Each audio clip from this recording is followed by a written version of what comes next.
பெரியவா சரணம். பெரியவா வானொலியின் மாலை நிகழ்ச்சிகள் ஆரம்பமாகின்றன. இன்றைய எமது நிகழ்ச்சிகள் நித்திய குரு பாதுகா பூஜா, ஸ்ரீ ரா கணபதி அவர்கள் எழுதிய புத்தகத்தின் ஒளிவடிவம், ஆன்மீக உரை, மகா பெரியவா மகிமை உபன்யாசம். பெரியவா சரணம். பெரியவா சரணம். அடுத்த நிகழ்ச்சி நித்திய குரு பாதுகா பூஜை.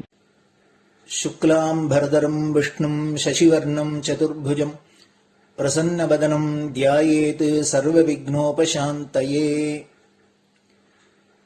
ममोपात्त समस्त दुरितक्षयद्वारा श्री परमेश्वर प्रीत्यर्थं गुरुप्रसाद सिद्ध्यर्थं गुरुप्रीत्यर्थं गुरुपादपूजाम् अद्य करिष्ये। गुरुर्ब्रह्मा गुरुर्विष्णुर्गुरुर्देवो महेश्वरः गुरुः साक्षात् परब्रह्म तस्मै श्रीगुरवे नमः। अपार करुणासिन्धुं ज्ञानदं शान्तरूपिणं श्रीचन्द्रशेखरगुरुं प्रणमामि मुदान्वहम्। सदाशिवसमारम्भां शङ्कराचार्यमध्यमाम् अस्मदाचार्यपर्यन्तां वन्दे गुरुपरम्पराम्.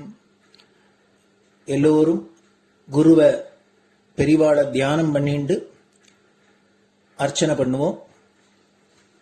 அஷ்டோத்திரம். பெரியவா அஷ்டோத்திரம் பல அஷ்டோத்திரங்கள் இருக்கு. அதுல எளிமையா சுலபமா எது இருக்கோ அதை நான் இப்ப சொல்றேன். எல்லோரும் இதை கேட்டுண்டே திருப்பி சொல்ல முடிஞ்சுவா சொல்லி சொல்லி பெரிவாளுக்கு பாதத்துல ஒவ்வொரு புஷ்பத்தை அர்ச்சனை பண்ணலாம். ओम श्री कांची कामकोटि पीठाधीश्वराय नमः.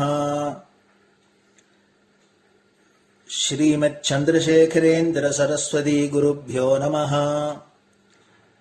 संन्यासाश्रम शिखराय नमः. काषाय दंडधारिणे नमः.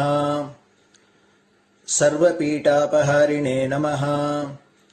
स्वामिनाथ गुरवे नमः. करुणासागराय नमः. जगदाकर्षण शक्तिमते नमः. सर्वचराचर हृदयस्थाय नमः. ओम भक्त परिपालक श्रेष्ठाय नमः. धर्म परिपालकाय नमः. श्री जयेन्द्र सरस्वत्याचार्याय नमः. श्री विजयेन्द्र सरस्वती पूजिताय नमः. शिवशक्ति स्वरूपाय नमः. भक्ताभीष्ट प्रदायकाय नमः. ब्रह्मण्य पोषकाय नमः. ब्रह्म विष्णु शिवैक्य स्वरूपाय नमः. कांची क्षेत्रवासाय नमः. कैलाश शिखरवासाय नमः. स्वधर्म परिपोषकाय नमः. चातुर्वर्ण संरक्षकाय नमः. लोकरक्षण संकल्पाय नमः. ओम ब्रह्मनिष्ठापराय नमः. सर्वपापहराय नमः. धर्मरक्षक संतुष्टाय नमः. भक्तार्पितधन स्वीकर्त्रे नमः. सर्वोपनिषत् सारज्ञाय नमः. सर्वशास्त्रगम्याय नमः. सर्वलोक पितामहाय नमः. भक्ताभीष्ट प्रदायकाय नमः. ब्रह्मण्य पोषकाय नमः. नानाविध पुष्पार्चितपताय नमः. रुद्राक्ष क्रीडधारिणे नमः. भस्मोद्दोलित विग्रहाय नमः. सर्वज्ञाय नमः. सर्वचराचर व्यापकाय नमः. अनेक शिष्य परिपालकाय नमः. मनश्चाञ्चल्य निवर्तकाय नमः. अभयहस्ताय नमः. भयापहाय नमः. यज्ञपुरुषाय नमः.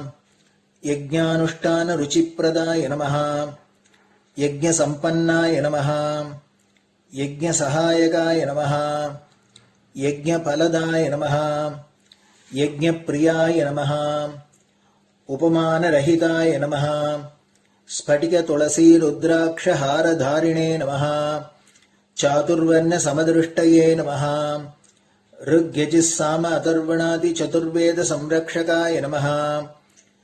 दक्षिणामूर्तिस्वरूपाय नमः जाग्रत् स्वप्न सुषुप्ति अवस्थातीताय नमः कोटिसूर्यतुल्यतेजोमय शरीराय नमः साधुसङ्गसंरक्षकाय नमः अश्वगज गोपूजा निर्वर्तकाय नमः गुरुपादुकपूजातुरन्तराय नमः कनकाभिषिक्ताय नमः स्वर्णबिल्वदलपूजिताय नमः सर्वजीवमोक्षदाय नमः मूकवाक्ताननिपुणाय नमः नेत्रदीक्षादानाय नमः द्वादशलिङ्गस्थापकाय नमः गानरसप्रियाय नमः ब्रह्मज्ञानोपदेशकाय नमः सकलकलासिद्धिताय नमः चातुर्वर्ण्यपूजिताय नमः अनेकभाषासम्भाषण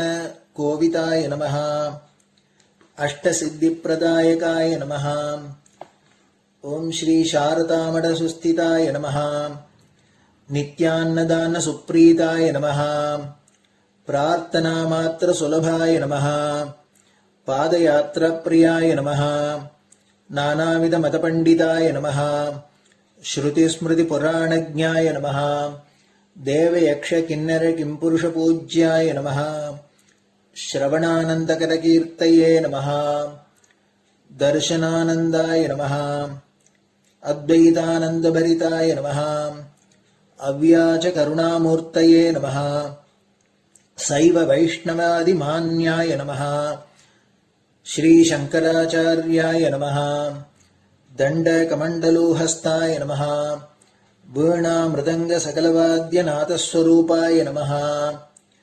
रामकथारसिकाय नमः वेदवेदाङ्ग आगमादिसकलकलासतस्प्रवर्तकाय नमः हृदयगुहाशयाय नमः शतरुद्रीयवर्णितस्वरूपाय नमः केदारेश्वरनाथाय नमः अविद्यानाशकाय नमः निष्कामकर्मोपदेशकाय नमः लघुभक्तिमार्गोपदेशकाय नमः लिङ्गस्वरूपाय नमः सालग्रामसूक्ष्मस्वरूपाय नमः कालड्यां शङ्करकीर्तिस्तम्भनिर्माणकर्त्रे नमः जितेन्द्रियाय नमः शरणागतवत्सलाय नमः श्रीशैलशिखरवासाय नमः डमरुकनादविनोदाय नमः वृषभारूढाय नमः दुर्मदनाशकाय नमः आभिचारिकदोषहर्त्रे नमः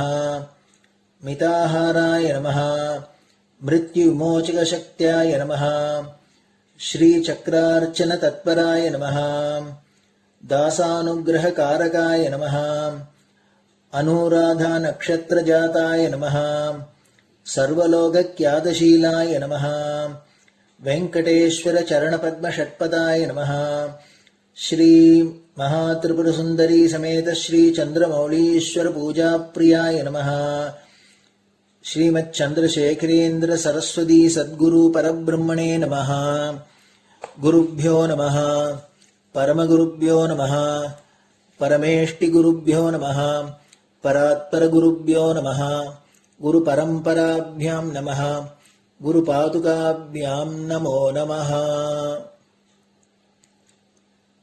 அடுத்தது ஊதுபத்தி இருந்தா அதை காமிச்சு தூபம், நெய் தீபம் இருந்தா காமிச்சு அதை நெய் தீபம் தீபம் காமிச்சுட்டு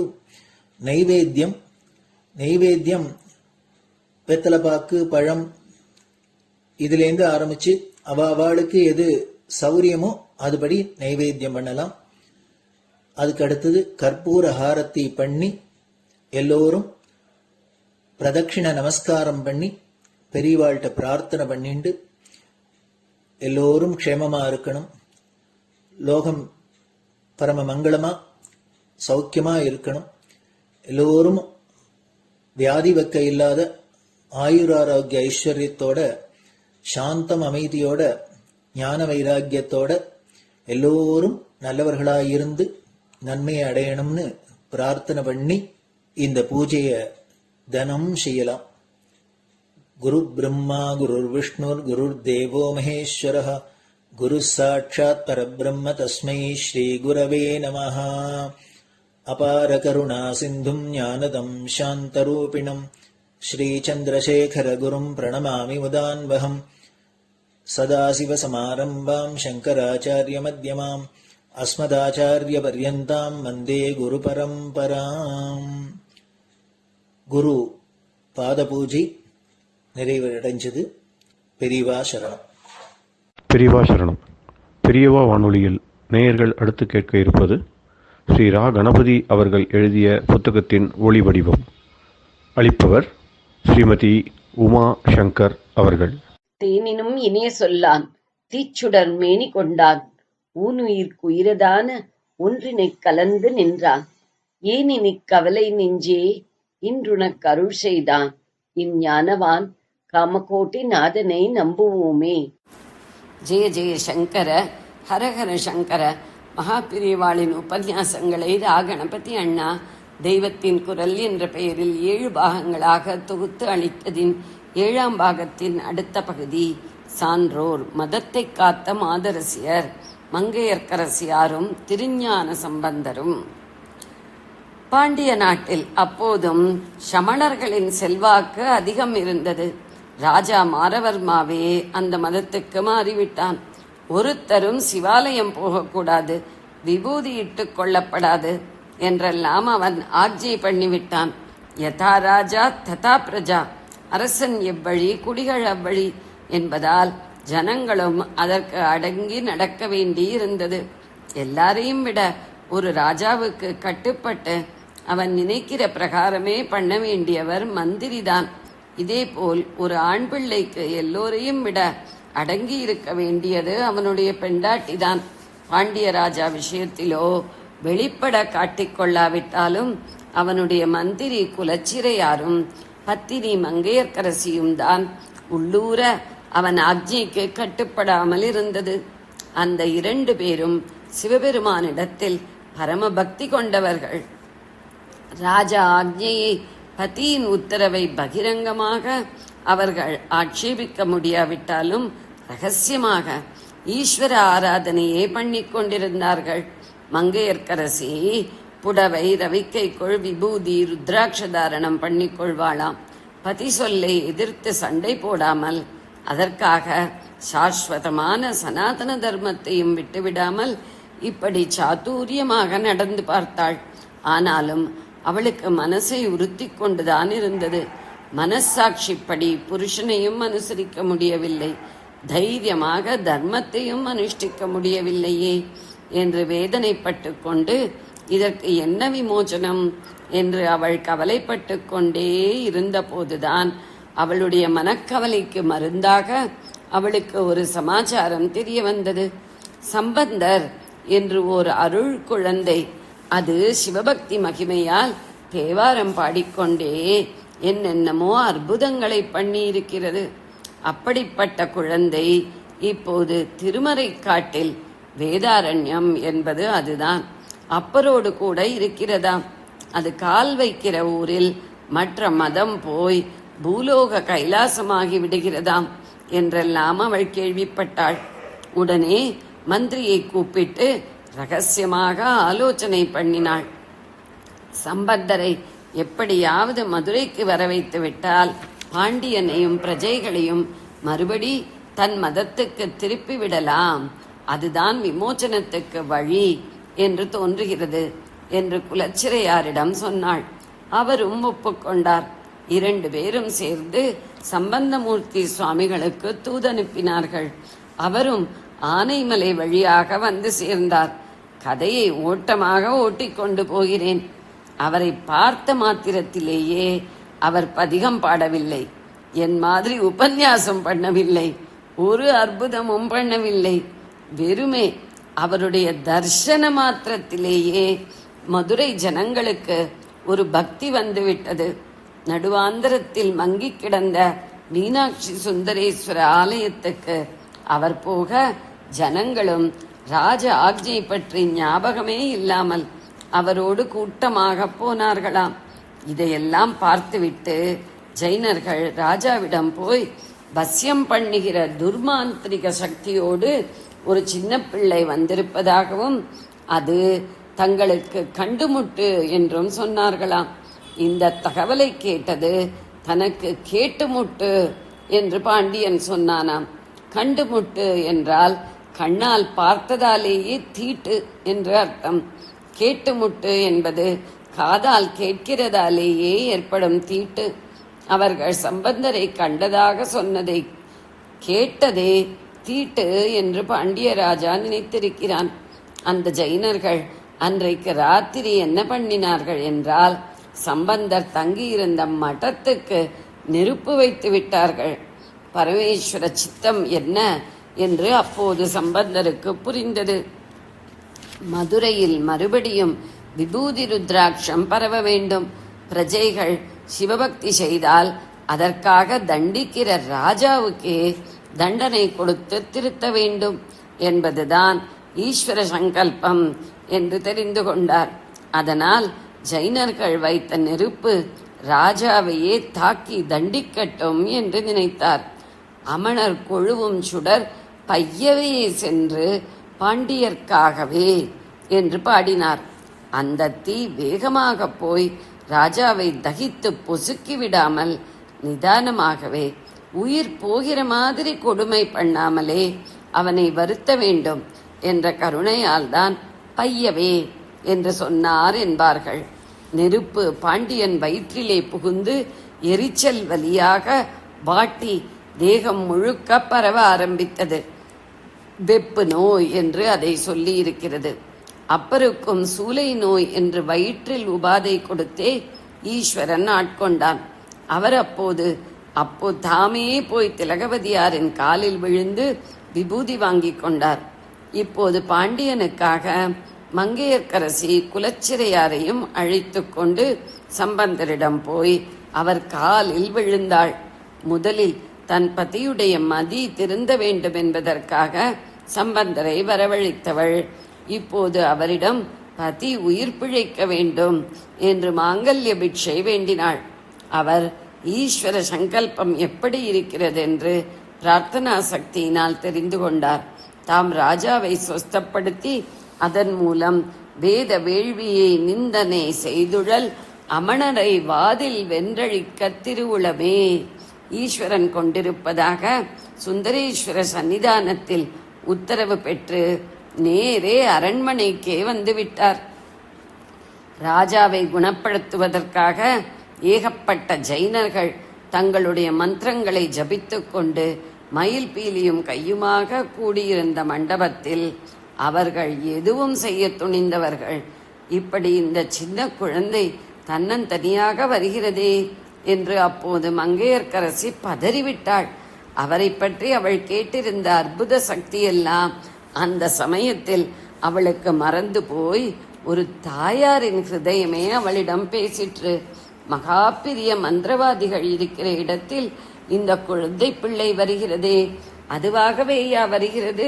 நாமல்லவா வலிந்து ஆள் அனுப்பி கொலைக்களத்துக்கு வரவழைத்து விட்டோம் என்று ரொம்ப கில்ட்டியாக நினைத்து கொண்டாள். அப்போது அவள் கவலையெல்லாம் சைவமே போய்விட்டு போகட்டும், ஜைனம் தான் இருந்து விட்டு போகட்டும், பதியின் தேகசிரமம் கூட எப்படி வேண்டுமானாலும் இருக்கட்டும், இந்த குழந்தைக்கு ஒரு கெடுதலும் வராமல் இருந்துவிட்டால் அதுவே போதும் என்பதாகத்தான் இருந்தது. அவள் மனசில் படுகிற வேதனை சம்பந்தருக்கு தெரிந்தது. உடனே அவளை கூப்பிட்டு ஒரு பதிகம் ஆறுதலாக பாடினார். ஆழ்வார் நாயன்மார்களை பற்றிய கதைகளில் உள்ள அநேக நிகழ்ச்சிகளுக்கு அவர்களுடைய பாட்டுக்களிலேயே டைரக்ட் ரெஃபரன்ஸ், நேர்குறிப்பு இருக்கிறது என்று சொல்ல முடியாது. மங்கையர்க்கரசியும் குலச்சிறையாரும் சம்பந்தரை வரவழைத்ததை ஏற்றுக்கொண்டு அவர் மதுரைக்கு வந்ததற்கும் அப்புறம் அவள் பயப்பட்ட போது அவளுக்கு தைரியம் கொடுத்ததற்கும் வெளிப்படையாகவே சம்பந்தரின் தேவாரத்தில் எவிடன்ஸ் இருக்கின்றன. மகா பெரிய மந்திரவாதிகளாகத்தான் இருக்கட்டுமே, ஆனாலும் ஈஸ்வர பிரசாதம் இல்லாதவர்கள் எத்தனை பலிஷ்டரானாலும் அவனை நம்பியவருக்கு எதிரில் துரும்பு மாதிரிதான். நான் வருகிற வழியில் ஆனைமலை முதலான இடங்களில் சமணர்கள் எனக்கு பண்ணின தீங்கெல்லாம் என்ன ஆச்சு? இந்த ஈனர்களுக்கு இளைத்த எளியவனாக நான் ஆகிவிடுவேனா? இப்படி சொல்வது அகம்பாவத்தாலா? இல்லை, அந்த பரமேஸ்வரன் என் பக்கத்திலேயே நிற்கிறானே, அந்த பக்கபலத்தில் தான் சொல்கிறேன். என்னை இங்கே தூக்கி கொண்டு வந்தவன் அவன்தானே. அவன் என்னை விட்டு விடுவானா? அவன் எனக்குள்ளேயே புகுந்து கொண்டிருக்கிற போது நான் என்று அகம்பாவமாக சொல்லிக்கொண்டு செய்ய என்ன இருக்கிறது என்று இந்த மாதிரி கருத்துக்களை வைத்து சம்பந்தர் பதிகம் பாடினார். மானினேர் விழி மாதராய் வழுதிக்கு மாபெரும் தேவி கேள், மான் மாதிரி கண் படைத்த மாதரசியே வழுதி என்கிற பாண்டியனுக்கு மகா பெரிய தேவியாயிருக்கப்பட்டவளே, வழுதிக்கு மாபெரும் தேவி கேள் என்கிறார். எதை கேட்டுக்கொள்ளச் சொல்கிறார்? பானல்வாயொரு பால நீங்கிவன் என்று நீ பறிவெய்திடேல். பால் நல்வாய் என்பது சந்தியில் பானல்வாய் என்றாகியிருக்கிறது. பால் குடிக்கிற பாலனாக நான் இருக்கிறேனே, இந்த சூராதி சூரர்களுக்கு எப்படி தப்பி பிழைக்கப் போகிறேன் என்று நீ பயப்படாதே, கவலைப்படாதே, பரிவு எய்திடேல். ஏதோ பெரிய புராணத்திலேதான் கதையாக இட்டுக்கட்டி குழந்தை பிள்ளையாயிருந்த போதே சம்பந்தர் மகத்தான காரியங்களை சாதித்தார் என்று எழுதினதாக தோன்றினால் அது தப்பு. அவர் வாயாலேயே அவர் தம்மை பால்வாய் பிள்ளையாக சொல்லிக் கொள்வதால் உண்மை ஊர்ஜிதமாகிறது. பால்வாய் என்று மட்டும் சொல்லாமல் தன் வாய்க்கு தானே நல் என்று பாராட்டி அழைமொழி ஏன் போட்டுக்கொண்டார்? அவரோ அகம்பாவமே இல்லாதவர். ஏன் சொன்னார் என்றால், அந்த பால் சாக்ஷாத் தேவியுடையதாக இருந்ததால் தான். ஏதோ பசும்பாலாக இருந்திருந்தால் நல்ல வாய் என்று சொல்லி இருக்க மாட்டார். ஆனைமலை முதலான இடங்களில் எத்தனையோ இன்னலை தந்த, நான் தங்கியிருந்த மடத்துக்கே நெருப்பு வைத்த இந்த ஈனர்களால் என்னை ஒன்றும் செய்ய முடியவில்லையே. ஆனை மாமலை ஆதியாய இடங்களிற்பல அல்லல் சே ஈனர்கட்கிளியே நலேன் திரு ஆலவாய் அரண் நிற்கவே. என்னை இவர்களுக்கு எளிசு பண்ணிவிட மாட்டான். என் கூடவே நின்று கொண்டிருக்கிற ஆலவாய் அரண். ஆலவாய் என்பது மதுரை, அரண் என்றால் ஹரன். சிவநாமங்களுக்குள் சம்பந்தருக்கு ரொம்பவும் பிடித்த பெயர். இப்படியெல்லாம் அவர் மங்கையர்க்கரசியை தேற்றின பிறகு ஜைனர்களுக்கும் சம்பந்தருக்கும் எந்த மதம் உசந்ததென்று ராஜாவின் உடம்பை குணப்படுத்துவதை வைத்தே பலப்பரீட்சை நடந்தது. ட்ரையல் ஆஃப் ஸ்ட்ரெங்க் நடந்தது. இதற்கு காரணம் மங்கையர்க்கரசிதான். சைவமும் ஜைனமும் பதியின் உடம்பும் எப்படி வேணுமானாலும் போகட்டும், இந்த குழந்தை ஆபத்தில்லாமல் மீண்டால் போதும் என்று சற்று முந்தி நினைத்தவளுக்கு இப்போது சம்பந்தரிடம் அபார நம்பிக்கை வந்துவிட்டது. அதனால் இவராலே இப்போது சைவத்தையும் காப்பாற்றி விட வேண்டும், பதியையும் காப்பாற்றி விட வேண்டும், இரண்டையும் சேர்த்து ஒரே காரியத்தால் முடிக்க பண்ணிவிட வேண்டும் என்று நினைத்தாள். ஒரே கல்லில் 2 மாங்காய் என்கிற மாதிரி ராஜாவுக்கு சரீரம் முழுக்க வெப்பு நோய் பரவி இருந்ததல்லவா? இப்போது அதை ஜைனர்களும் சம்பந்தரும் அவரவருடைய மதத்தின் மந்திர சக்தியால் குணப்படுத்தி பார்க்கட்டும். யார் குணப்படுத்துகிறார்களோ அவருடைய மதமே ஜெயித்ததாக அர்த்தம் என்று மற்றவர் ஒப்புக்கொள்ள வேண்டும் என்றாள். அவஸ்தைப்பட்டவன் ராஜாதானே. அதனால் முன்னே கேட்டுமுட்டு என்ற அவனே இப்போது ஷடக்கென்று ஒப்புக்கொண்டு விட்டான். அவனுடைய சரீரத்தை ஜைனர்களும் சம்பந்தரும் ஆளுக்கு பாதியாக பிரித்து கொண்டு அந்தந்த பாதியை தங்கள் தங்கள் மந்திரத்தால் சொஸ்தப்படுத்துவது என்று ஏற்பாடு செய்து கொண்டார்கள். சமணர்கள் இடது பாதியை மந்திரம் சொல்லி மயில் பீலியால் தடவ ஆரம்பித்தார்கள். தடவ தடவ அக்னியில் நெய்யை ஆகுதி பண்ணுகிறது போல வெப்பு உஷ்ணம் மேலும் மேலும் ஜாஸ்தியாயிற்று. ராஜாவால் பொறுக்க முடியாமல் சம்பந்தரை பார்த்தான். அவர் மந்திரமாவது நீரு என்கிற பதிகத்தை பாடிக்கொண்டு சுந்தரேஸ்வர சுவாமியின் விபூதி பிரசாதமான ஆலவாய் அரண் திருநீற்றை பாண்டியனுடைய வலது பாதி சரீரத்தில் இட்டார். இட இட உஷ்ணம் அப்படியே அடங்கி குளிர்ச்சியாக ஆயிற்று. அப்புறம் அவன் வேண்டிக் கொண்டதன் பேரில் இடது பக்க வெப்பு நோயையும் அவரே தீர்த்தார். திலகவதி தானே தம்பிக்கு விபூதி கொடுத்தாள். மங்கையர்க்கரசி புருஷனுக்கு சம்பந்தரை கொண்டு விபூதி பூசுவித்தாள். 2 இடத்திலும் விபூதியே வியாதி தீர்த்தது, வைதிகத்தை காத்தது. இப்படி அனலாயிருந்த உடம்பை அவர் புனலாக பண்ணிய பிறகும் ஜைனர்கள் தோல்வியை ஒப்புக்கொள்ளாமல் அனல்வாத புனல்வாதங்கள் நடத்தச் சொல்லி அதிலும் தோற்று போனார்கள். அவரவர்களுடைய சித்தாந்தத்தை சுவடியில் எழுதி அதை நெருப்பில் போட்டால் எந்த சுவடி எரியாமல் இருக்கிறதோ அதுவே சத்தியம் என்று வைத்துக் கொள்வது அனல்வாதம். இப்படியே தங்கள் தங்கள் தத்துவத்தை எழுதிய சுவடியை ஆற்றிலே போட்டு எது பிரவாகத்தை எதிர்த்து கொண்டு மறுதிசையில் போகிறதோ அதுவே உண்மையானதென்று வைத்துக் கொள்வது புனல்வாதம். எல்லாவற்றிலும் சம்பந்தர் தான் ஜெயித்தார். சம்பந்தர் ஜெயித்தார் என்றால் என்ன அர்த்தம்? சைவம் ஜெயித்தது என்று அர்த்தம். சைவம் ஜெயித்தது என்றால் வேத மதம் ஜெயித்தது என்றே அர்த்தம். பாண்டியனும் பாண்டிய நன்னாடும் மறுபடி சனாதன தர்மத்துக்கே வந்துவிட்டது. ஜெய ஜெய சங்கர, ஹர ஹர சங்கர. பெரியவா சரணம். இந்நிகழ்ச்சியின் அடுத்த பகுதி நாளை மாலை இதே நேரத்தில் ஒளிபரப்பாகும். பெரியவா சரணம். பெரியவா சரணம். பெரியவா வானொலியில் நேயர்கள் அடுத்து கேட்க இருப்பது திரு கவிக்கண்ணன் அவர்களின் ஆன்மீக உரை. பெரியவா சரணம். ராம் ராம். ஸ்ரீ குருப்யோ நமஹ. ஜெய ஜெய சங்கர, ஹர ஹர சங்கர. பெரியவா வானொலி நேயர்கள் அனைவருக்கும், மகா பெரியவாவுடைய பக்தர்கள் அனைவருக்கும் அடியேன் கவிக்கண்ணனின் அன்பு கலந்த நல்வாழ்த்துக்கள். ராம் ராம். ஜெய ஜெய சங்கர, ஹர ஹர சங்கர. ஸ்ரீ குருப்யோ நமஹ.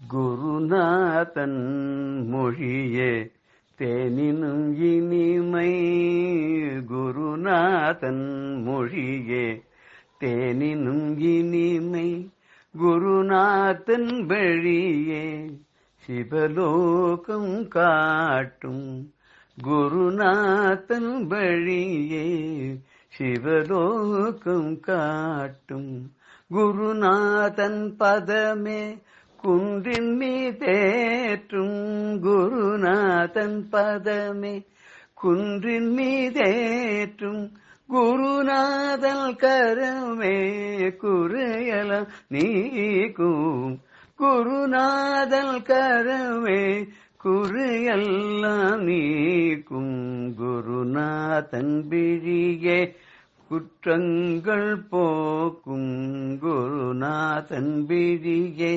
குற்றங்கள் போக்கும், குருநாதன் நிழலே பிறவி பிணி நீக்கும், குருநாதன் நிழலே பிறவி பிணி நீக்கும், குருநாதன் சரணம் கற்பக தருவே, குருநாதன் சரணம் கற்பக தருவே, குருநாதன் புகழே நமக்கு நற்றுணையே, குருநாதன் புகழே நமக்கு நற்றுணையே, குருநாதன் மொழியே தேனினும் இனிமை, குருநாதன் வழியே சிவலோகம் காட்டும், குருநாதன் மொழியே தேனினும் இனிமை. ஜெய ஜெய சங்கர, ஹர ஹர சங்கர. குருநாதன் பேச பேச கேட்டுண்டே இருக்கலாமா. அவர் நமக்கு சொல்லக்கூடிய அறிவுரைகள்லாம் நம்ம கிட்ட நிஜமாவே கருணையோடு இருக்கக்கூடிய குருநாதன் சொல்லக்கூடிய வார்த்தைகள்லாம் தேனை விட ரொம்ப இனிமையாக இருக்குமா. அவர் காட்டக்கூடிய வழி சிவ பதத்தையே சேர்க்கும். சிவபதம்னு என்ன? தூய்மையான மங்களமான இடத்துல கொண்டு போய் நம்மளை சேர்க்கும்னு அர்த்தம். அவருடைய பாதங்கள், அவருடைய திருவடிகள் நமக்கு வழித்துணையாக நின்று உயர்ந்த உச்சியில, குன்றின் மீது ஏற்றுனா உயர்ந்த உச்சியில கொண்டு போய் நம்மளை ஏற்றி வைக்கும். உச்சியில இருக்கக்கூடிய மலை எது? கைலாச மலை. கைலாச மலையில உச்சியில இருக்கிறது யாரு? கைலாசாதிபதி. அந்த கைலாசாதிபதியுடைய இடத்துக்கே நம்ம போய் சேர்ந்துருவோம்னு யாரு? இந்த பரமேஸ்வருடைய பாதங்களை போய் அடைவோம். நம்முடைய பரமாச்சாரியோட பாத கமலங்களை பிடித்தால் பரமேஸ்வருடைய பாத கமலங்கள் சுலபமாக நமக்கு கிடைச்சிவிடும். அவருடைய கரங்கள் இருக்கே, அன்போடு கை காட்டி நமக்கு குறையெல்லாம் தீர்க்கிறது இல்லையா? அவருடைய பார்வைகள் நம்ம குற்றங்கள் எல்லாம் போக்கும். அவருடைய நிழல் நம்முடைய பிணிகளை எல்லாம் நீக்கும். அவருடைய புகழ் இருக்கே நமக்கு துணை. ஜெய ஜெய சங்கர ஹர ஹர சங்கரன்னு சொல்லும்போது ஒரு ஆத்ம சாந்தியை நமக்கெல்லாம் ஏற்படுது இல்லையா? அந்த குருநாதனுடைய சரணத்தை நம்ம கெட்டியமா பிடிச்சிட்டோம்னா கற்பக தருவ காட்டிலும் சௌந்தர்யலகர் ஆச்சாரியால் சொல்றா இல்லையா, பயாத்ரா தும் தாத்தும் பலமபிச்ச வாஞ்சாசமதிக்கம் சரண்யே தவஹி லோகானாம் சரண்யே லோகானாம் தவஹி சரணாவேவ நிபுணவு அப்படின்பார். இந்த உலகத்துல பயத்திலேருந்து போக்குறதுக்கும் காப்பாத்துறதுக்கும் கேட்டத்துக்கு மேல அதிகமாக கொடுக்கறதுக்கும் உலகத்துல எது சிறந்ததுன்னா உன்னுடைய பாத கமலங்கள் தான் சிறந்தது அப்படின்னு அம்பாளை பார்த்து சொல்றார் ஆச்சாரியால். அம்பாள் தான் பெரியவா, பெரியவா தான் அம்பாள். பெரியவாளுடைய பாத கமலங்களை அடைஞ்சிட்டோம்னா நமக்கு எல்லாமே நம்ம நினைச்சதுக்கு மேல கேட்டதுக்கு மேல கிடைக்கும்ன்றது ரொம்ப நிச்சயமா அது நம்பினவாள் தான் தெரியும். ஏன்னா அவர் எங்கும் இருப்பார், எங்கும் இல்லாமலும் இருப்பார், உருவாகவும் இருப்பார், அருவாகவும் இருப்பார். அப்படி அவர் பண்ண ஒரு வேடிக்கையை பார்க்கலாமா நம்ம? ஒரு சமயம் பெரியவா குற்றாலம் அப்படிங்கிற ஊர், இந்த குற்றாலம்ங்கிறது இது கிட்ட இருக்கு, தஞ்சாவூருக்கும் கும்பகோணத்துக்கும் பக்கத்துல நடுவில் எங்கேயோ இருக்கு. அதே மாதிரி இன்னொரு குற்றாலம் இருக்கு, திருக்குற்றாலம் அப்படின்னு சொல்லி. அது திருநெல்வேலியில தாமிரபரணியில அங்க இருக்கு. அங்க பெரிய அகஸ்தியர் கோவில் கூட இருக்குன்னு சொல்லுவா. ரொம்ப விசேஷமான கோவில் திருக்குற்றாலத்துல. அங்க முதல்ல பெருமாள் தான் இருந்தாராம். அகஸ்தியர் பார்த்துட்டு அவர் பாடிட்டு போயிட்டார். என்னன்னு பாடிட்டு போயிட்டார்? சிவன் பாடிட்டு போயிட்டார்.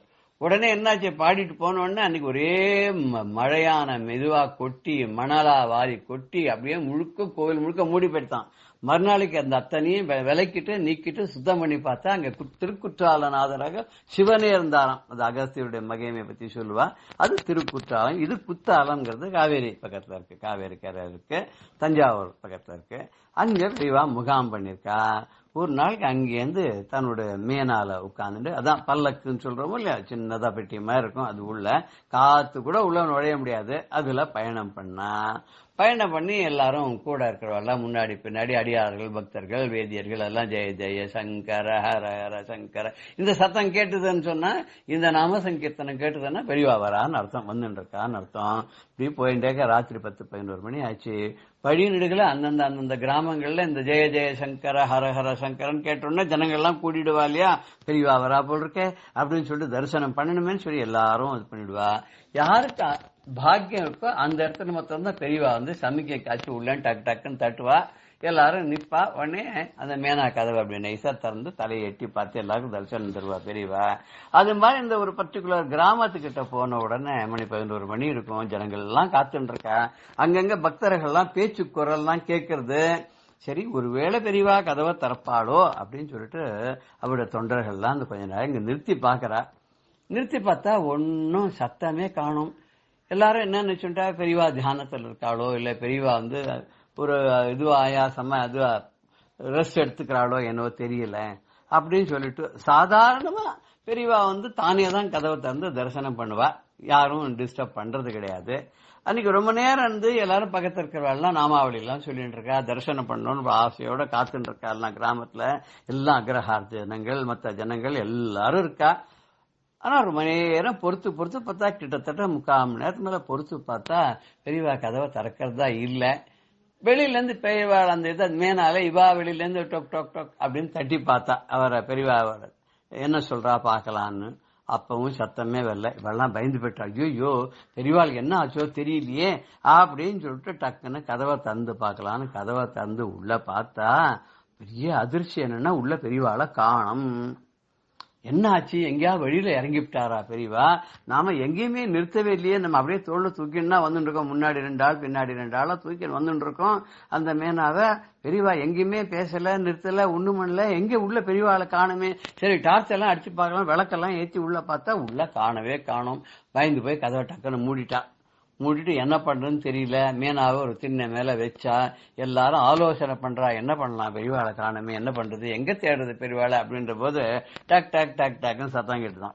டக் டக்குன்னு சத்தம் கேட்குதுன்னு உடனே என்னது சத்தம் கேட்குதுன்னு பார்த்தா டக்குன்னு அந்த கதவை திறந்துதான். கதவை திறந்து பெரியவா எட்டி பார்த்தாலாம். எட்டி பார்த்து குழந்தை மாதிரி ஒரு சிரிச்சாலாம். சிரிச்சுட்டு என்ன எல்லாம் உள்ள பார்த்தேளா, திறந்து என்னை பார்த்துட்டு காணோன்னு பயந்து போயிட்டேளா, தேடினேளா, நான் எங்கேயா இறங்கி போயிட்டேனோன்னு நீங்களாம் நினைச்சேன் இல்லையா? உள்ள திறந்து பார்த்தா ஒண்ணுமே காணும். அப்புறம் மூடிட்டேன். இப்ப நான் இருந்தேன், எப்படி என்ன பெரிய மாய வித்தை பண்ணிட்டேனோ அப்படின்னு கேட்டாலாம் பெரியவா. சிரிச்சுட்டு சொன்னாலாம், எப்பவுமே நான் தரிசனம் கொடுக்கணும்னா நானே மேனா கதவை திறந்து வெளியில பார்த்து தரிசனம் கொடுப்பேன். தயவு பண்ணி யாரும் இனிமே என்கிட்ட இருந்து சமிக்ஞை வரலன்னா கதவை வலுவில திறந்து பார்க்க வேண்டாம். நானா கதவை திறந்தா மட்டும்தான் இனிமே தரிசனம். நீங்க யாரும் கதவை திறந்து பலு கட்டாயமா பார்க்க கூடாது. தெரிஞ்சுதா? இனிமே அதுதான் உங்களுக்கு ஒரு பாடம். என்ன உங்களுக்கு தோன்றது? மாய வித்தை செய்கிறானே அப்படின்னு பாட தோன்றது இல்லையா? அப்படி ஒரு பாட்டு இருக்கு, மாய வித்தை செய்கிறான்னு ஒருத்தர் பாடி இருக்கார். அது மாதிரி நானும் என்ன மாய வித்தை செஞ்சேன்னு நினைக்கிறாளே நீங்க? இல்ல, உள்ளேதான் இருந்தேன், உங்க கண்ணுக்கு நான் தெரியல, அவ்வளவுதான், வேற ஒண்ணும் இல்ல. எப்படி பார்த்தா தெரியுமோ அப்படி பார்த்தா தான் தெரியும். நான் உள்ளேயே இருந்தேன், உங்களுக்கு எல்லாம் தெரியல. அதனால்தான் ஒரு இதுல ஒரு பாட்டு இருக்கே, கந்தரனுபூதியில உங்களுக்கு ஞாபகம் இருக்கா? உருவாய் அருவாய் உளதாய் இல்லதாய் மறுவாய் மலராய் மணியாய் ஒளியாய் கருவாய் உயிராய் கதியாய் விதியாய் குருவாய் வருவாய் அருள்வாய் குகலி அப்படின்னு பாட்டுக்கு தெரியுமானோ அப்படின்னு பெரியவா ஞாபகப்படுத்தலாம். அந்த பாட்டுல உருவமாகவும் இருப்பான், அருவமாகவும் இருப்பான், மலராகவும் இருப்பான், மருளாகவும் இருப்பான். அந்த குரு குஹன் இருக்கானே, எப்படி வேணாலும் இருப்பான். குருவா வான் கூப்பிட்டா ஓடி வருவான். குருகம் பாவா முருகா வடிவேல் அழகான்னு நம்ம கூப்பிட்டோம்னா 2 கையை நீட்டின்னு வருவான்ற மாதிரி நம்ம பெரியவாளையும் பெரியவா கிட்ட எப்படி அணுகணுமோ அப்படி அணுகி, எப்படி கேட்கணுமோ அப்படி பிரார்த்திச்சுட்டு கேட்டா பெரியவா தானே அனுகிரகம் பண்ணுவாளே தவிர நம்ம வலுக்கட்டாயப்படுத்தி பெரியவாளுடைய அருளை அடையணும்னு சொன்னா அது நடக்கிறது இல்லைங்கிறதுக்கு இது பெரியவா காமிச்ச ஒரு வேடிக்கையான வினோதமான ஒரு மாய வித்தை. ஜெய ஜெய சங்கர, ஹர ஹர சங்கர, ஸ்ரீ குருபியோ நம. ராம் ராம். பெரியவா சரணம். இந்நிகழ்ச்சியின் அடுத்த பகுதி நாளை மாலை இதே நேரத்தில் ஒளிபரப்பாகும். பெரியவா சரணம். பெரியவா சரணம். அடுத்த நிகழ்ச்சி மகா பெரியவா மகிமை உபன்யாசம். வழங்குபவர் பிரம்மஸ்ரீ கணேச சர்மா அவர்கள். பெரியவா காசி யாத்திரையில் காசியை முடிச்சுண்டு பல க்ஷேத்திரங்களுக்கு போயிட்டு பாடலிபுத்திரம்ங்கிற பாட்னாக்கு வந்ததை பார்த்தோம். இந்த பாட்னால தான் சங்கர ஜெயந்தி நடந்தது. அப்போ பாபு ராஜேந்திர பிரசாத் அவ குடும்பத்தை சேர்ந்தவா எல்லாரும் வந்து பெரியவாளுக்கு உபச்சாரம் பண்ணி தரிசனம் பண்ணி எல்லாம் பண்ணினா. அந்த சங்கர ஜெயந்தி செலவு முழுக்கலும் டிகாரிங்கிற சம்ஸ்தான ராஜா பண்ணினர். அதுக்கப்புறம் அங்கேருந்து பெரியவா அத்வா அமாவான் முதலான ராஜ சம்ஸ்தானங்கள்லாம் இருந்தது. அந்த ராஜாக்கள்லாம் உபச்சாரம் பண்ண அங்கங்கெல்லாம் போய் பெரியவா விஜயம் பண்ணி அவளோட பக்திக்கு கட்டுப்பட்டு அவளோட மரியாதையெல்லாம் ஏத்துண்டா. அதுக்கப்புறம் ஹரிஹர்ங்கிற இடத்துக்கு வந்தா. ஹரிஹர்ல கண்டகி நதி 2 இடத்துல ஹரிஹர் அப்படிங்கிற இடம் இருக்கு. கர்நாடகாவில் ஒரு இடத்துல ஹரிஹர்னு இருக்கு, இங்கேயும் ஒரு ஹரிஹர் இருக்கு. அதுல கண்டகிங்கிற நதி முதல்லயே பார்த்தோம். இந்த கண்டகிங்கிற நதியில தான் சால கிராமம் கிடைக்க முடியும். இது நேபாளில் உற்பத்தியாகி அப்படி வருது, இங்க வந்து கண்டகி ஹரிஹர்ல வருது. அந்த கண்டகி நதியில ஸ்நானம் பண்ணிட்டா. அதுக்கப்புறம் புன்புன் அப்படிங்கிற இடத்துக்கு வந்தா. அங்க புன்புனா அப்படின்னு ஒரு நதி. நமது பாரத தேசத்துல எல்லா நதிகளுமே புண்ணிய நதிகள் தான். இது எல்லாமே ஒன்னா கடைசியில என்ன ஆறுது அப்படின்னர், யமுனையா இருக்கட்டும், சரையுவா இருக்கட்டும், இந்த கோசியா இருக்கட்டும், கண்டகியா இருக்கட்டும், புன்ப எல்லா நதிகளுமே ஒன்னா சேர்ந்து கடைசியில வங்காள தேசத்துக்கு வரத்தே கங்கையோட கலந்து அப்புறம் எல்லாம் தன்னோட நாமரூபத்தை இழந்து கங்கையாவே வந்துடுறது, வந்து அது சமுத்திரத்துல கலக்கிறது. ரசமா சொல்ற வழக்கம் உண்டு. யமுனைக்கு ரொம்ப குறை இருந்துதான். என்ன அப்படின்னா மோட்ச நதியில ஒன்னா இருக்கும், அப்படி இருந்தா கூட கங்கையை பார்த்து ஒரு பொறாமை இருந்துதான். அதாவது ஒரு விளையாட்டா சொல்ற வழக்கம், இந்த ஸ்திரீகளுக்கு ஒருத்தர் அடுத்த இன்னொரு பொம்மநாட்டியை பார்த்தா இருக்கும் இல்லையோ, அத மாதிரி கங்கையை பார்த்து யமுனைக்கு இருந்துதான். காரணம் என்ன அப்படின்னா, இந்த கங்கைக்கு தான் திரிமூர்த்திகளோட சம்பந்தமும் இருக்கு. விஷ்ணுவோட பாதத்திலேருந்து வந்தது, பிரம்மாவோட கையில இருந்த தீர்த்தம் பரமேஸ்வரன் சிரசிலேயே வகிச்சுட்டு இருக்கிறது. இந்த திரிமூர்த்தி சங்கமும் அதுக்கு இருக்கு, சம்பந்தமும் இருக்கு.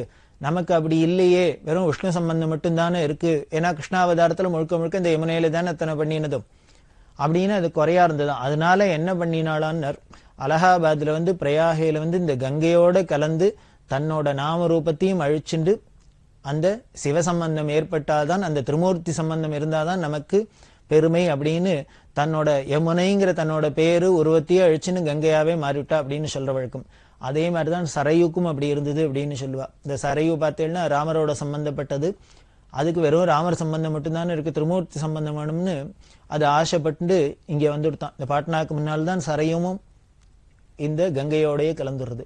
இப்படி எல்லா நதிகளுமே இந்த கங்கையோட சம்பந்தப்பட்டு தங்களோட நாமரூபத்தை கரைச்சுண்டு அந்த கங்கைங்கிற பெயரோடயே இருக்கிறது காரணம், அந்த கங்கைன்னா அவ்வளவு புனிதம், அவ்வளவு பவித்திரம்.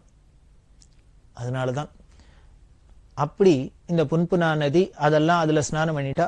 அப்புறம் பெரியவா 1935 மே மாசம் கயாங்கிற இடத்துக்கு வந்தா. கயாங்கிறது பீகார்ல உள்ள பெரிய க்ஷேத்திரம். இந்த கயாங்கிறது ஒரு அசுரனோட பேர், கயாசுரன் அப்படின்னு பேரு. இந்த கயாசுரன்கிற அசுரன் என்ன பண்ணான், தபஸ் பண்ணி வரம் வாங்கிட்டான் ஈஸ்வரன்ட்ட. உலகத்திலேயே பவித்திரமானதா என்னோட உடம்பு இருக்கணும், என்னோட தேகம் இருக்கணும் அப்படின்னு. எதுக்காக அப்படி வாங்கினான்னா, உலகத்திலேயே பவித்திரமான ஒரு இடம்னா அதை யாரும் அழிக்க மாட்டா, அதை பாதுகாக்கிறதுக்கு தான் ஆசைப்படுவாளே வழிய அதை யாரும் அழிக்க மாட்டா. எந்த அஸ்திர சஸ்திரத்தினாலும் ஒரு இடைஞ்சலும் வராது, அதுக்கு முடிவு வராது, ஆபத்து வராதுங்கிறதுனால, அதாவது நான் சாகாத இருக்கணும் அப்படின்னு கேட்டாக்க அது முடியாதுன்னு ஏதாவது சொல்ல போறாருன்னு இப்படி ஒரு இன்டைரக்டா ஒரு வரம் வாங்கிட்டார், அவரும் கொடுத்துட்டார். ஆனா இந்த அசுராளோட குணம் என்ன அப்படின்னா, அவளுக்கு காரியம் ஆற வரைக்கும் தான் ரொம்ப பவ்யமா இருப்பா. ஆயிடுத்து அப்படின்னா அதுக்கப்புறம் அவளை பிடிக்கவே முடியாது. அவளுக்கு நினைச்சது கிடைச்சுடுத்துனா, அவளோட பலம் ஏறிடுத்துனா அப்புறம் பார்க்க முடியாது. இந்த கயாசுரனும் என்ன பண்ணா, வரம் வாங்குறதே ரொம்ப பவ்யமா தபஸ் பண்ணா எல்லாம் பண்ணினா, வரத்தை வாங்கினோன்னு தன்னோட அசுர குணம், அதாவது பிறவி குணம் மாறாது, துஷ்டத்தனம் எல்லாம் பண்ண ஆரம்பிச்சுட்டான். ஆனா அவனையும் எந்த அஸ்திரத்தினாலேயோ சஸ்திரத்தினாலேயோ கொல்ல முடியல, ஒன்னும் அழிக்க முடியாது. அப்படி ஆயிடுத்து. என்ன பண்றதுன்னு தெரியல எல்லாருக்கும். உடனே எல்லாரும் பிரம்மா உரிச்சு பிரார்த்தனை பண்ண, பிரம்மா நேரம் விஷ்ணுகிட்ட போனார். அவனை எப்படி அடக்கிறதுன்னு தெரியல, தெரியாதனமா வரத்தை கொடுத்தாச்சு, அவனும் அப்படி துஷ்டத்தனம் பண்றான், என்ன பண்ணலாம் அப்படின்னு. அப்போ உடனே விஷ்ணு சொன்னார், பகவான் நீ ஒண்ணும் பண்ண வேண்டாம், நீ ஒரு யாகம் பண்றதா தீர்மானம் பண்ணிக்கோ, பண்ணிட்டு அவன்கிட்ட போய் சொல்லு, நான் ஒரு யாகம் பண்ண போறேன், அந்த யாகத்தை உலகத்திலேயே பவித்திரமான இடத்துல புனிதமான இடத்துல பண்ணணும்னு இருக்கேன். அதனால உலகத்திலேயே பவித்திரமான புனிதமான இடம் உன்னோட சரீரம் தான், நீ படுத்துக்கோ, உன் மேல யாகம் பண்றேன், யாகம் முடிச்சோடனே நீ அப்புறம் ஏந்துன்னு உன் காரியத்தை பாருன்னு சொல்லு அப்படின்னு. ஆனா லேசில முடிக்காத அந்த யாகத்தை முடிச்சுன்னு ஏந்துனான்னா அப்புறம் அவனை ஏந்திருக்க விட்டு பழையபடி துஷ்டதனம் பண்ணலாம். இது மாதிரி தீர்மானம் பண்ணிட்டு கேட்டோடனே அவன் உடனே பிரம்மாவே யாகம் பண்றதுக்கு நம்மள கேட்கிறாரு அப்படின்ட்டு உடனே சரின்னு ஒத்துண்டு படுத்துண்டான். நமக்கு உடனே தோணலாம், இதெல்லாம் ஒரு புழுகி நாப்புல இருக்கு, என்ன ஒரு ஆள் படுத்துண்டாக்க அது மேல ஒரு ஒருத்தர் உட்காந்து யாகம் பண்ண முடியுமா அப்படின்னு. அதாவது பர்சனாலிட்டி பார்த்தீங்கன்னா, இந்த சரீர வாகெல்லாம் பார்த்தா காலக்கணக்கில் பார்த்தீங்கன்னா நமக்கு ரொம்ப வித்தியாசம் இருக்கு. தேக ஆரோக்கியமா இருக்கட்டும், சரீர வாகலையா இருக்கட்டும், ஒண்ணுமே வேண்டாம், அவ்வளவு தூரம்லாம் போக வேண்டாம், புராண இதிகாச காலத்துக்கு எல்லாமே போக வேண்டாம். ஒரு 50-60 வருஷத்துக்கு முன்னால பார்த்தா நம்ம தாத்தாக்கு பாட்டிகளுக்கெல்லாம் இருந்த ஆரோக்கியம் நமக்கு இல்லை, நமக்கு இருக்கிறது நம்ம குழந்தைகளுக்கு இல்லை, அது கீழே குறைஞ்சுட்டே வருது. அதனால நமக்கு இப்போ இருக்கிறத வச்சுட்டு அப்ப அப்படிலாம் இருக்க முடியுமா அப்படின்னு சந்தேகம் வரலாம். ஆனா அப்படிலாம் இருந்திருக்கு. எவ்வளவு பெருசுக்கு அவன் சரீரம் ஒரு ஊர் அளவுக்கு அத்தனை பெருசுக்கு. உடனே அவன் படுத்துனான், அவன் மேல ஏறி வேற யாகத்தை உட்காந்து எல்லாரும் பண்ண ஆரம்பிச்சா. ஆனா ஒரு ஆள் மேல நெருப்பு முட்டி யாகம் பண்ணா அவன் சும்மா இருப்பணும், இப்படின்னு கையாட்டுறான் காலாட்டுறான், இப்படி திரும்பினான் அப்படி திரும்பினான்.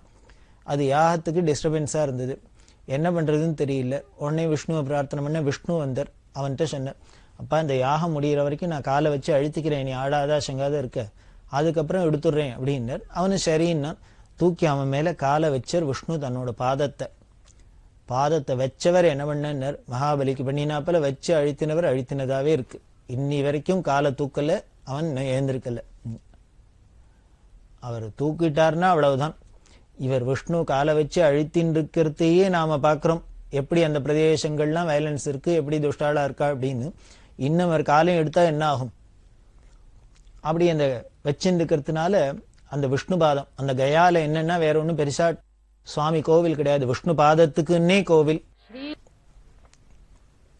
அவ தெரிவிக்க அந்த ஜெயில் வார்டன்ட்ட சொல்ல, இந்த ஜெயில் வார்டன்லாம் வெள்ளக்காரா போல இருக்கு. எல்லாரும் அப்புறம் அரசாங்கத்துக்குலாம் சொல்லி ஸ்பெஷல் சாங்ஷன் வாங்கிட்டு எல்லாரையும் அழிச்சுன்னு வந்து தரிசனம் பண்ணினான். அத்தனை பேருக்கும் பெரிவா தரிசனம் கொடுத்து அவளுக்கு எல்லாருக்கும் என்னென்ன பண்ணலாமோ ஆகாரங்கள்லாம் கொடுத்து அவளுக்கெல்லாம் ஆசீர்வாதம் பண்ணி எல்லாரும் பிரார்த்தனை பண்ணிட்டா இந்த நாடு வெகு விரைவில் சுதந்திரம் அடையணும், எல்லாரும் க்ஷேமமா இருக்கணும் அப்படின்னு சொல்ல பெரியவா அவளுக்கெல்லாம் சமாதானம் சொல்லி, கவலைப்படாதீங்க, உங்களோட தியாகம்லாம் ஒரு நாளும் வீண் போகாது, எல்லாருக்கும் ஒரு நல்ல காலம் பிறக்கும் அப்படின்லாம் சொல்லி அங்க மிட்னாப்பூர்ல இருந்துட்டு அங்கேருந்து கரக்பூர் வந்தா. நடுப்புற பல ஊர்கள், அது வழியா கரக்பூர்ல வந்தா. கரக்பூருக்கு வந்துட்டு நேர டாடா நகருக்கு வந்தா. டாடா நகர்ல ரொம்ப பெரிய வரவேற்பு பெரியவாளுக்கு. அந்த டாடா நகர்லேருந்து முடிச்சுட்டு மயூர் பஞ்ச் அப்படிங்கிற இடத்துக்கு வந்தா. மயூர் பஞ்ச் பாரிபாடா அப்படின்னு வந்துட்டு பண்டாரி புக்கூர் அப்படின்னு ஒரு இடம். அந்த இடத்துல தான் வைதரணி அப்படிங்கிற நதி ஓடுறது. அதாவது இந்த பிதிர்காரியம் பண்றதே வைதரணி நதி, வைதரணி இந்த பிதிர்லோக மரத்தை வைதரணியை தாண்டி போறா, வைதரணியை தாண்டி போறா அப்படின்னா நமக்கு சாஸ்திரத்துல சொல்றது. அது இந்த பண்டாரி புக்கூர்ல இருக்கு, வைதரணிங்கிற நதி இருக்கு. அந்த வைதரணியில ஸ்நானம் பண்ணி அந்த வைதரணி கோதானம் அப்படின்னு சொல்லுவாள் இல்லையோ, அந்த வைதரணி கோதானம் பண்ணணும் அப்படிங்கிறதுனால வெள்ளியில அதுக்கு பால் கறக்கிற பாத்திரம், அந்த மாட்டுக்கெல்லாம் கொம்புல பூணு எல்லாம் பண்ணி ரொம்ப ஏதோக்தமா பெரியவா அந்த ஊர் பிரதம பண்டார் அவருக்கு பெரியவா வைதரணி கோதானம் பண்ணினா. அந்த ஊர்ல பார்த்தீங்கன்னா பக்கத்துல ஜாஜிபூர் யாஜிபூர் அப்படின்னு இருக்கு. அந்த யாஜிபூர் அப்படின்னாலே ஒண்ணும் இல்லை, யாஜிகள் அப்படின்னாலே யாகம் பண்ணினவாளுக்கு பேர் யாஜின்னு பேரு. சோமயாஜி வாஜபேய யாஜி அப்படின்லாம் சொல்றமே, யஜ்ஞ யாகம் பண்ணினவாளுக்கு பேர் யாஜின்னு பேரு. அவ இருக்கிற ஊர் யாஜிபூர் அப்படின்னு. அதுல 100 ஒரு காலத்துல 100 சோமயாஜிகள் இருந்திருக்கா. அப்படி இருந்ததுனாலேயே அவளுக்கு ராஜாக்கள் தானம் பண்ணினதுனாலே அதுக்கு பேர் யாஜிபூர் அப்படின்னே இருக்கு. அந்த யாஜிபூர்ல வந்து அந்த அக்னிஹோத்திரிகளுக்கெல்லாம் தரிசனம் கொடுத்து அவளோட எல்லாம் பெரியவா ரொம்ப அளவலாவிந்தா. அதுக்கப்புறம் கட்டாக் வழியால புவனேஸ்வருக்கு வந்தா. புவனேஸ்வர்ல சங்கர ஜெயந்தி மகாநதியில ஸ்நானம் பண்ணி, சங்கர ஜெயந்தி 5 நாள் மடத்துல ரொம்ப விமர்சையா நடக்கும், அதை பண்ணினா.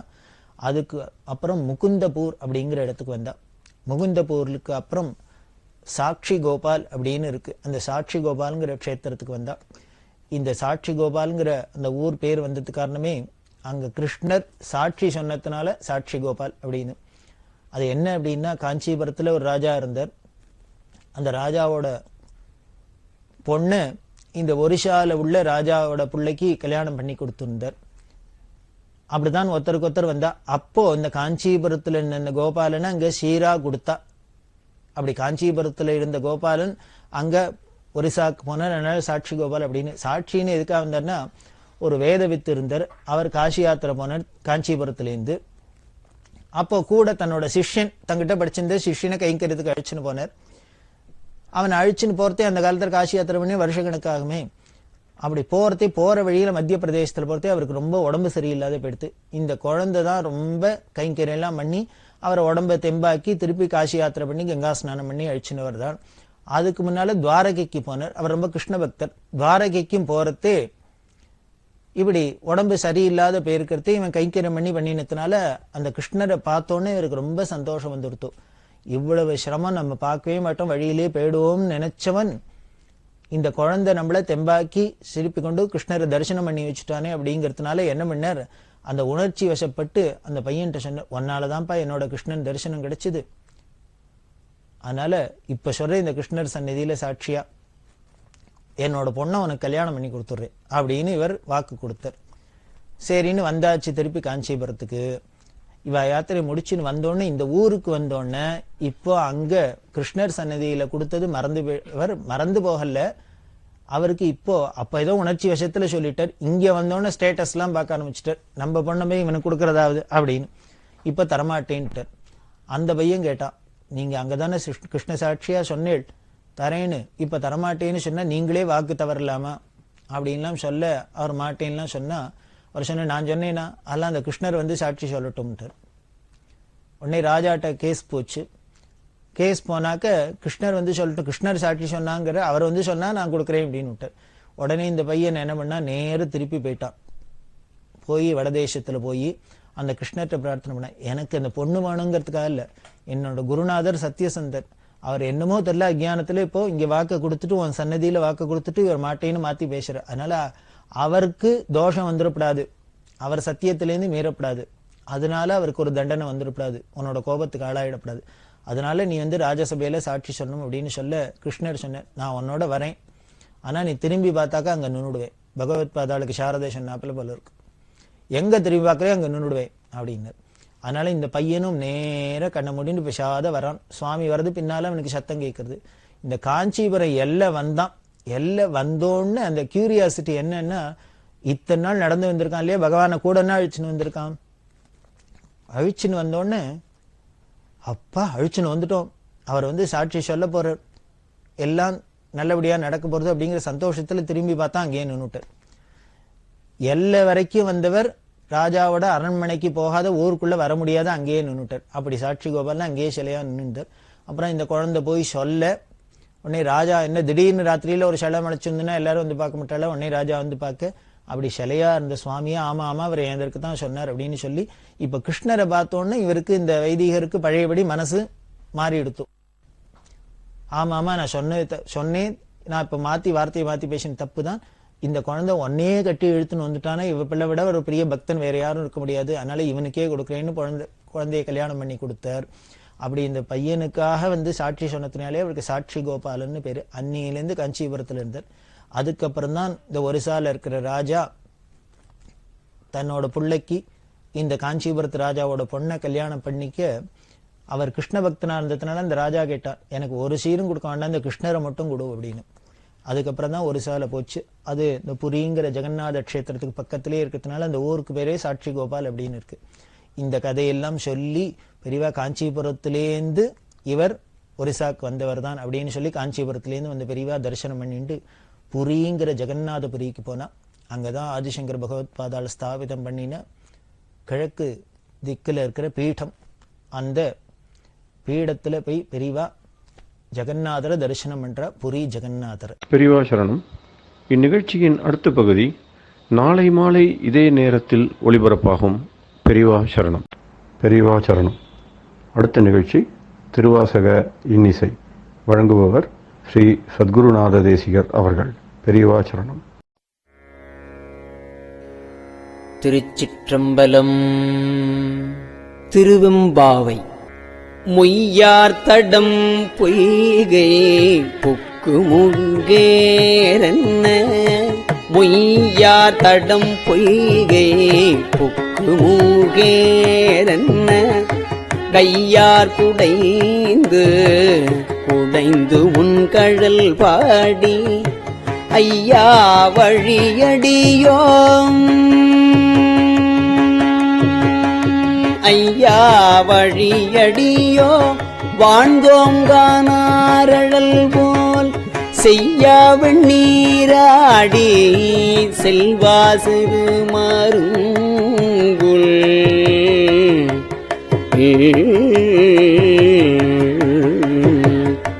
மையார் தடங்கள் மடந்தை மணவாளா ஐயானி ஆட்கொண்டு அருளும் விளையாட்டின் உய்வார்கள் உய்யும்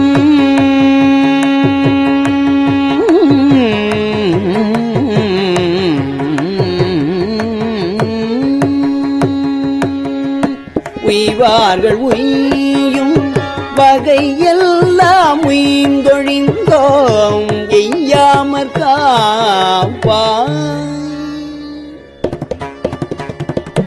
எய்யாமற் காப்பாய் எமையேலோர் எம்பாவாய்,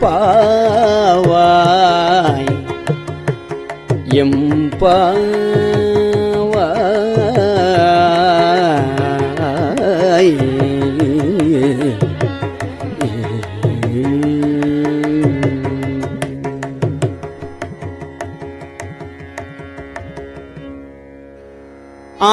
ஆர்த்த பிறவி துயர்கட நாம் மாத்தாடும் தீர்த்தனத்தில்லை சிற்றம்பலத்தே தீயாடும்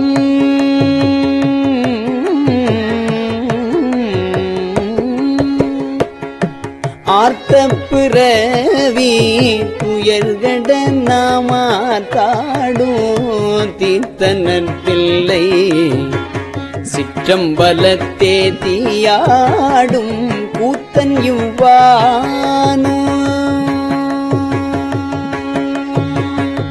கூத்தன் இவ்வானும் குவலயமும் எல்லோமும் காத்தும் படைத்தும் கரந்தும் விளையாடி காத்தும் படைத்தும் கரந்தும் விளையாடி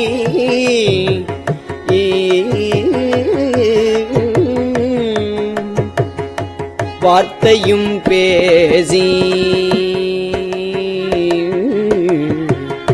வார்த்தையும் பேசி பழை சிலம்ப வார்கலைகள் ஆர்ப்பரவம் செய்ய அணிகுழல் மேல் வண்டார்ப்ப புத்திகழும் பொய்கை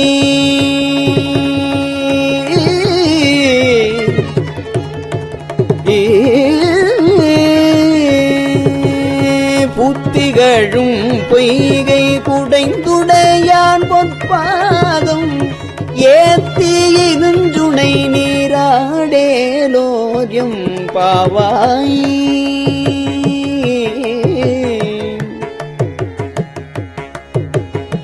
புத்திகழும் பொய்கை குடைந்துடையான் பொற்பாதம் ஏத்தி இருந்துணை நீராடேலோரியம்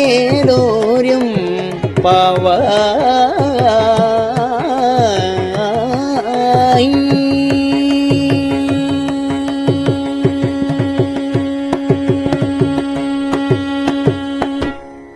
பைங்குவளை கார்மலரால் செங்கமல பைம்போதால் பைங்குவளை கார்மலரால் செங்கமல பைம்போதால் அங்கங்குருகினத்தால் பின்னும் அரவத்தால் தங்கள் மலம் கழுவுவார்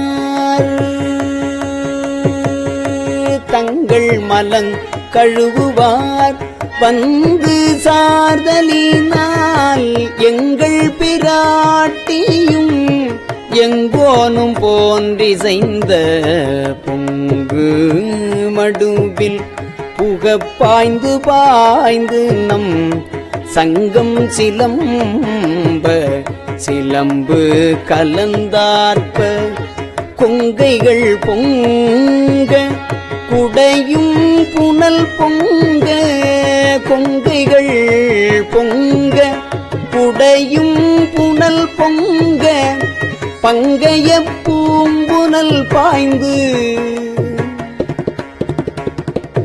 பங்கைய பூம்புனல் பாய்ந்து ஆடேலோர் எம்பாவாய்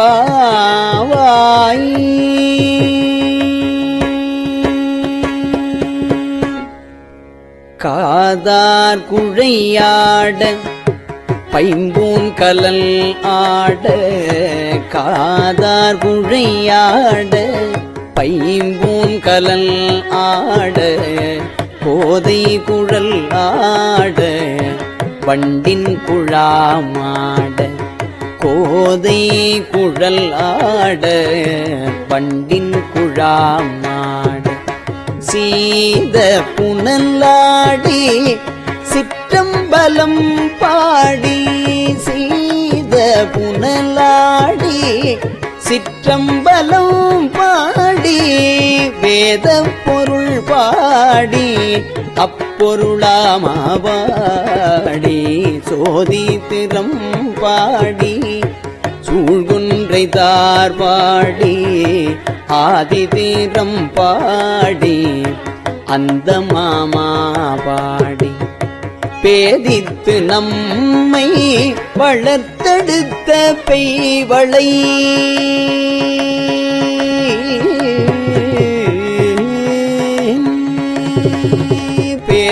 வைத்து நம்மை வளர்த்தெடுத்த பெய்வளை தன் பாதத்திரம் பாடி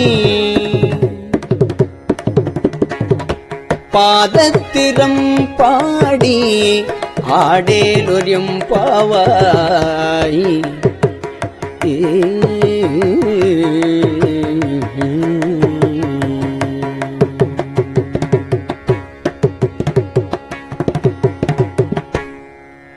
ஓரொரு கால் எம்பெருமான் என்றென்றே நம் பெருமான் சீரொரு கால் வாயோவாள் சித்தங்களி கூற நீரொரு கால் ஓவா நீரொரு கால் ஓவா நெடுந்தாரை கண் பணிப்ப பாரொரு கால் வந்தனையாள் விண்ணோரை தான் பணியாள் பேரறையக்கு இங்கனே பேரறையக்கு இங்கனே பித்தொருவர் ஆமாறும் ஆரொருவர் இவ்வண்ணம் ஆட்கொள்ளும் வித்தகர்தாள் வாருருவ பூன்முலையீ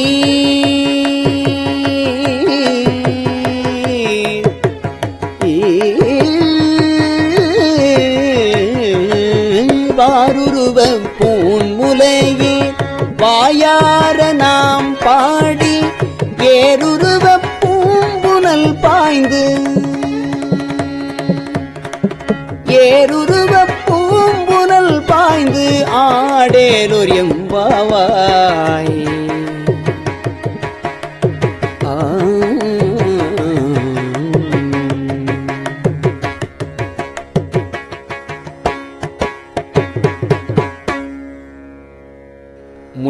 முன்னிக்கடலை சுருக்கி எழுந்துடையாள் என்ன திகழ்ந்து எம்மை ஆளுடையாள் இட்டிடையின் முன்னிக்கடலை சுருக்கி எழுந்துடையாள் என்ன திகழ்ந்து எம்மை ஆளுடையாள் இட்டிடையின் மின்னிப் பொலிந்து எம் பிராட்டி திருவடி மேல்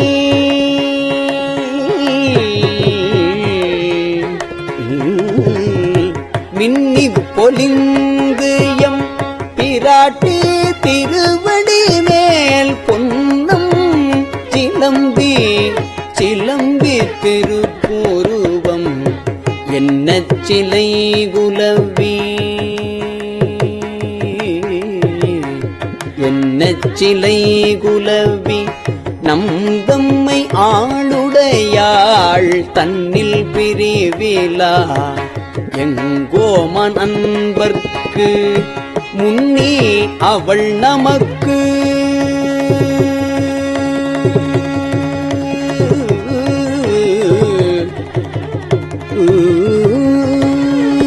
முன்னே அவள் நமக்கு முன் சுரக்கும் இல்லருளே என்ன பொழியாய் மழையேலோ என்ன பொழியாய் மழையேலோர் எம்பாவாய்.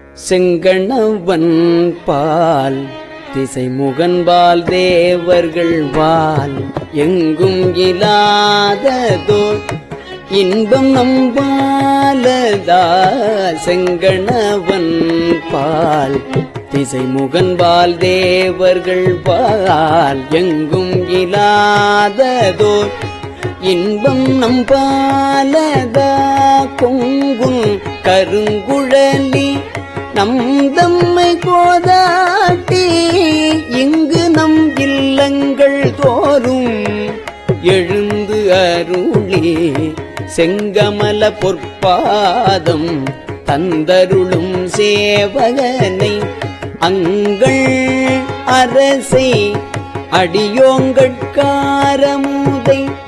நங்கள் பெருமானை பாடி நலம் திகழ நங்கள் பெருமானை பாடி நலம் திகழ பங்கைய பூம்புனல் பாய்ந்து பங்கைய பூம்புனல் பாய்ந்து ஆடேலோர் எம்பாவாய்.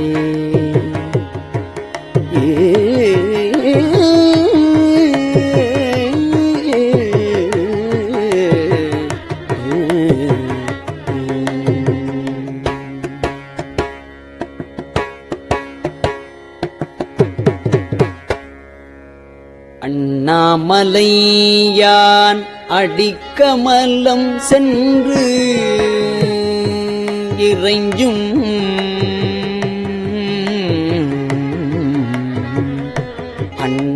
அண்ணாமலையான் அடிக்கமலம் சென்று இறைஞ்சும் விண்ணோர் முடியில் மணித்தொகை வீரற்றார் போல் கண்ணார் இரவி கண்ணார் இரவி கதிர் வந்து கார் கரப்ப தன்னார் ஒளி மழுங்கி தாரகைகள் தாமகல பெண்ணாகி ஆனாய் அலியாய் பிறங்கொழி சேர் விண்ணாகி மண்ணாகி இத்தனையும் வேறாகி கண்ணார் அமுதமுமாய் நின்றால்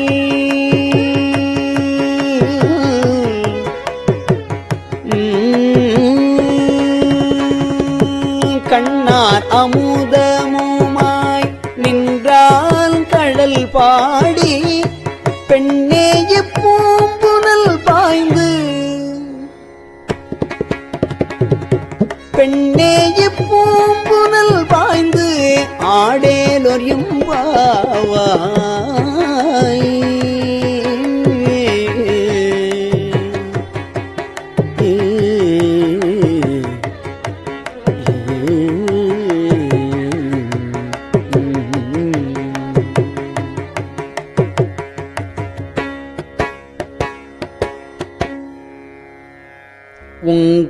உங்கையிற்பிள்ளை உங்கையில் பிள்ளை உனக்கே அடைக்கலம் என்று அங்கு அப்பழம் சொல் புதுக்கும் எம் அச்சத்தால் உங்கையிற்பிள்ளை உனக்கே அடைக்கலம் என்று அங்கு அப்பழம் சொல் புதுக்கும் எம் அச்சத்தால் எங்கள் பெருமான் எங்கள் பெருமான் உனக்கொன்று உரைப்போம் கேள் எம் கொங்கை நின் நண்பர் அல்லார் தோள் சேரற்க எங்கை உனக்கல்லாது எப்பணியும் செய்யற்க கங்குல் பகல் எண்கண் மற்றொன்றும் காணற்க எங்கை உனக்கல்லாது எப்பணியும் செய்யற்க கங்குல் பகல் எண்கண் மற்றொன்றும் காணற்க இங்கு இப்பரிசே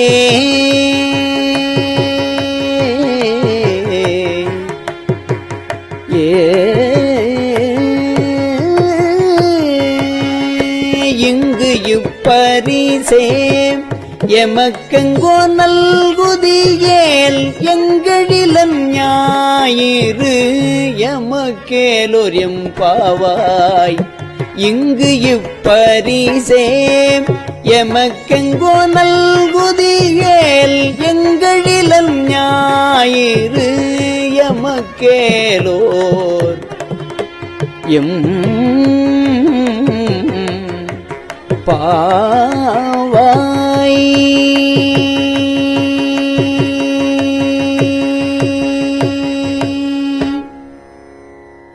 போற்றி அருளுக நின் ஆதியாம் பாதமலர் போற்றி அருளுக நின் ஆதியாம் பாதமலர் போற்றி அருளுக நின் அந்தமாம் செந்தளீர்கள் போற்றி எல்லா உயிர்க்கும் தோற்றமாம் பொற்பாதம் போற்றி எல்லா உயிர்க்கும் போகமாம் பூங்கழல்கள் போற்றி எல்லா உயிர்க்கும் ஈராம் இணையடிகள் போற்றி மால் நான்முகனும் காணாத புண்டரீகம் போற்றியாம் உய்ய ஆட்கொண்டு அருளும் பொன்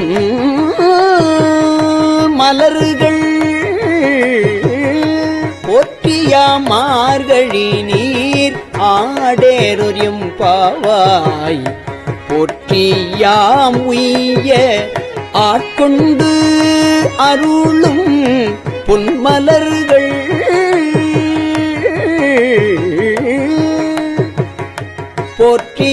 போற்றியாம் மார்கழி நீர்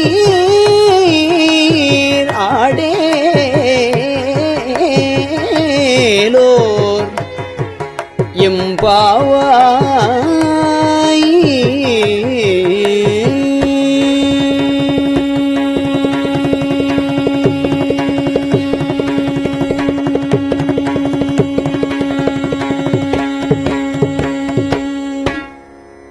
திருச்சிற்றம்பலம். பெரியவா சரணம்.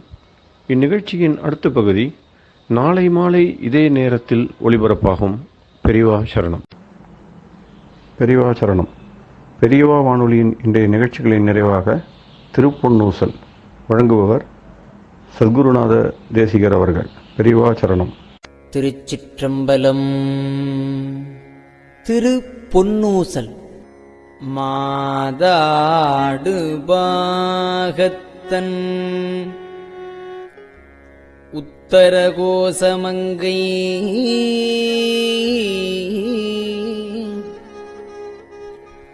தாதாடு குன்றை சடையான் அடியாருள்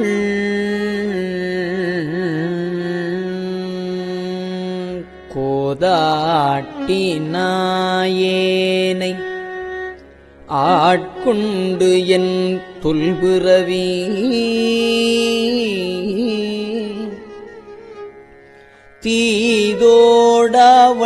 தீதோடவண்ணம்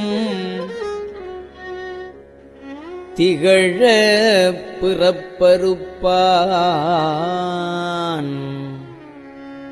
காதாடு குண்டலங்கள் பாடி கசிந்து அன்பான்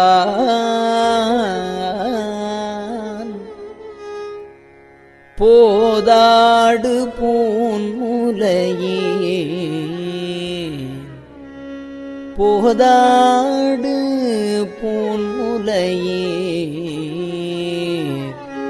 பொன்னூசல் ஆடாமோ.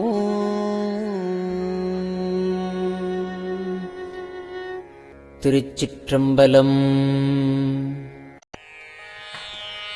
கஞ்சிவய காமாட்சி தன் குழந்தாய் சங்கரரே கஞ்சிவய காமாட்சி தன் குழந்தாய் சங்கரரே குரு சந்திரசேகரரே உறங்கிடுவீர்களே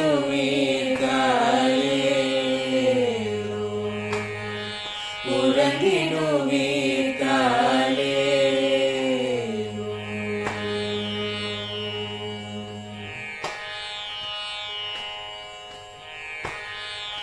ஆதிகுரு சங்கரராய் அன்றொரு நாள் வந்த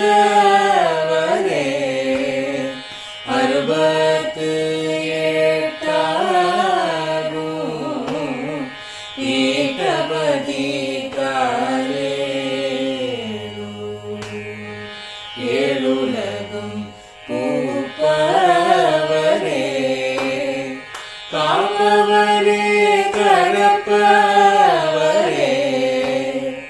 எல்லோர்க்கும் அருள்பவரே உறங்கிடுவீர்காலே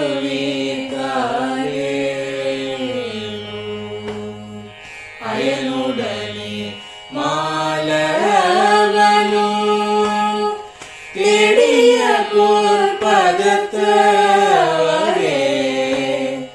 அருமறைகள் சாற்றும் முயல் மலர்பதமே காலே முக்தி நிலை எய்திடவே சக்தி தரும் சத்குருவே முக்தி நிலை எய்திடவே சக்தி தரும் சத்குருவே நித்தமெங்கள் நாவீசையில் நித்திரை கொள்தாரே நித்தமெங்கள் நாவீசையில் நித்திரை கொள்தாளே நித்தமெங்கள் நாவீசையில் நித்திரை கொள்தாளே.